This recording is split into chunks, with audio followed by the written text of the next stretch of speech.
Kollywood top హీరోలలో ఒకరైన అజిత్ కుమార్ నటించిన latest movie పట్టుదల వరల్డ్ వైడ్ గా గ్రాండ్ గా రిలీజ్ అవ్వగా మొదటి 4 రోజుల వీకెండ్ లో ఓవరాల్ గా సాలిడ్ రికవరీనే సొంతం చేసుకుందని చెప్పవచ్చు. మొదటి రోజు వచ్చిన టాక్ ను కన్సిడర్ చేసి చూస్తే, కానీ 5వ రోజు వర్కింగ్ డే టెస్ట్ లోకి ఎంటర్ అయిన ఈ సినిమా అనుకున్న దానికన్నా ఎక్కువగా డ్రాప్స్ ను సొంతం చేసుకోగా బ్రేక్ ఈవెన్ కోసం ఇంకా కష్టపడాల్సిన అవసరం ఎంతైనా ఉంది.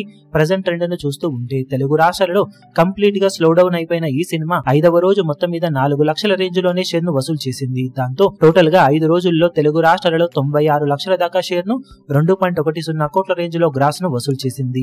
బ్రేక్ ఈవెన్ కోసం 3 కోట్ల మార్కును అందుకోవాల్సిన అవసరం ఉండగా మరో 2.04 కోట్ల వరకు షేర్ ను సినిమా సాధించాల్సిన అవసరం ఎంతైనా ఉంది. ఇక 5వ రోజు వరల్డ్ వైడ్ గా కేవలం 5.3 కోట్ల రేంజ్ లో గ్రాస్ ను 2.45 కోట్ల రేంజ్ లో షేర్ ను మాత్రమే సాధించిన ఈ సినిమా 5 రోజుల్లో వరల్డ్ వైడ్ గా సాధించిన కలెక్షన్లను గమనిస్తే తమిళనాడులో 67.20 కోట్లు, తెలుగు రాష్ట్రాలలో 2.10 కోట్లు, కర్ణాటకలో 8.75 కోట్లు, కేరళలో 3.10 కోట్లు, రెస్ట్ ఆఫ్ ఇండియాలో 1 కోటి, ఓవర్సీస్ లో 39.15 కోట్ల దాకా గ్రాస్ ను వసూలు చేయగా వరల్డ్ వైడ్ గా 5 రోజుల్లో 121.30 కోట్ల దాకా గ్రాస్ ను 59.35 కోట్ల రేంజ్ లో షేర్ ను సొంతం చేసుకుంది.